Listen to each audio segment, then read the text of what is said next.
From Chintalapudi, AP, Andhra Pradesh. So నేను కూడా లాస్ట్లో కూర్చున్నాను 2014 డిసెంబర్లో ఫ్యామిలీ అచీవర్స్ నైట్ రోజు. సో ఆ రోజు 5%గా ఉన్నాను నేను. జస్ట్ ఐడియా వేసి వర్క్ అయితే చేయలేదు. నైట్ ఫ్యామిలీ అచీవర్స్ నైట్కి మన దీపక్ గారు వచ్చారు 2014 డిసెంబర్లో. 2015 నేను స్టార్ట్ చేశాను వర్క్. సో మీకులాగా బ్యాక్ సైడ్ కూర్చొని అనుకున్నాను ఒకరోజు ఈ స్టేజ్ నేను ఎక్కాలి, ఒక హైయెస్ట్ ఇన్కమ్ ఎర్నర్గా ఆంధ్ర తెలంగాణలోని ఒక స్ట్రాంగ్ డిసిషన్ తీసుకున్నాను ఫ్రెండ్స్.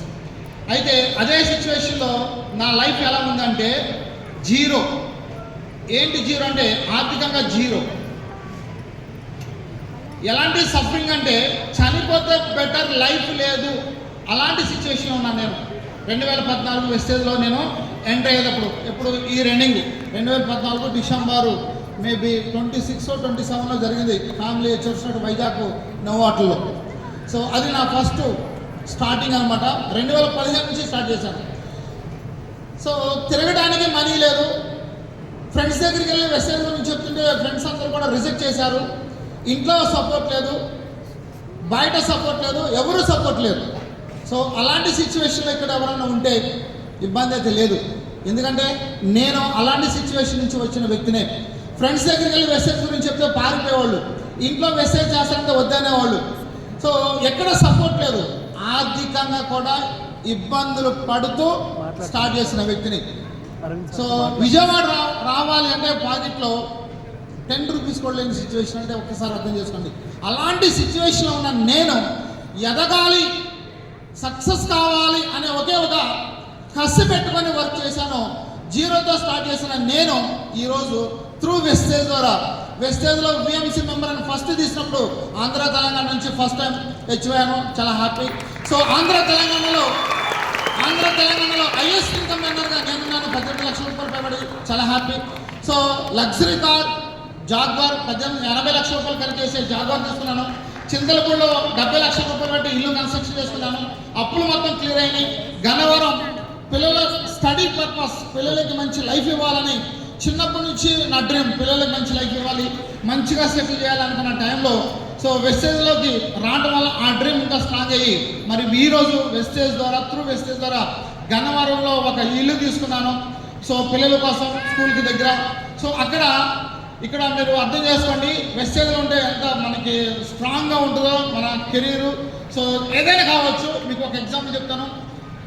నేను ఇంతవరకు రెంటింట్లో ఎప్పుడు లేను. చిన్నప్పటి నుంచి కూడా ఓన్ హౌస్లోనే ఉన్నాను. రెంటింట్ల గురించి నాకు తెలియదు. పిల్లల స్టడీ పర్పస్ కోసం గన్నవరం రెంటింట్లోకి వద్దాం అనుకుంటే చాలామంది ఏం చెప్పారంటే రెంటింట్లో ఉంటే చాలా ప్రాబ్లమ్స్ వస్తాయన్న, మనకు కోపం వచ్చినా వాళ్ళకి కోపం వచ్చినా మనమే చదువుకొని వెళ్ళిపోవాలని ఇలా చాలామంది చెప్పారు. సో ఇలాంటి సిచ్యువేషన్ అంటే నాకు ఇబ్బంది కదా అనుకొని ఒక ఇల్లు కొనడానికి వెళ్తే ఆ ఇల్లు కొన్నాను. ఆ ఇంట్లో ఉన్నాం, పిల్లలు స్కూల్కి వెళ్తున్నారు, బాగుంది. 1 month గడిచిన తర్వాత ఏం జరిగిందంటే నాకు 2 కార్లు నేను చెప్పాను. సో 2 కార్లు ఉన్నప్పుడు 2 కార్లు పెట్టుకోవచ్చు అని చెప్పారు. అలాగే పెట్టుకున్నాను. వాళ్ళు మొత్తం వచ్చి గలాట చేశారు. ఏం గలాట అంటే ఒక ఇంటికి ఒక కారు, 2వ కారు పెడతాను లేదు, 2వ కారు బయట పెట్టమన్నారు. సో ఎక్కడ పెట్టాలి బయట రోడ్డు మీద? నాకు చిన్నప్పటి నుంచి నేనుండే ఇంటి కిందకి పార్కింగ్ ఉండాలి, నా డ్రీమ్ అది. కార్లో రోడ్డు మీద పెడితే నాకు ఇష్టం ఉండదు, నిద్ర పట్టదు వాసన చెప్పాలంటే, అంత పిచ్చి కార్లు అంటే.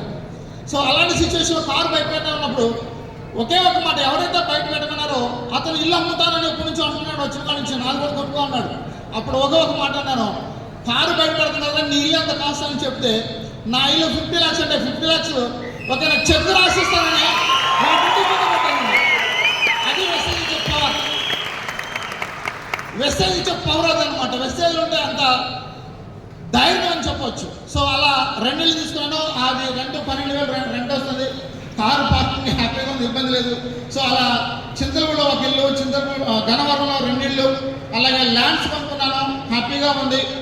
సో జీరోతో స్టార్ట్ అయిన నేను ఈరోజు ఎంత హ్యాపీగా ఉన్నానంటే అంత హ్యాపీగా ఉన్నాను ఫ్రెండ్స్. సో ఇంత హ్యాపీగా ఉండడానికి కారణం ఫస్ట్ మన మేనేజ్మెంట్కి థ్యాంక్స్ చెప్తాను. తర్వాత నా అప్లయన్స్కి థ్యాంక్స్ చెప్తాను.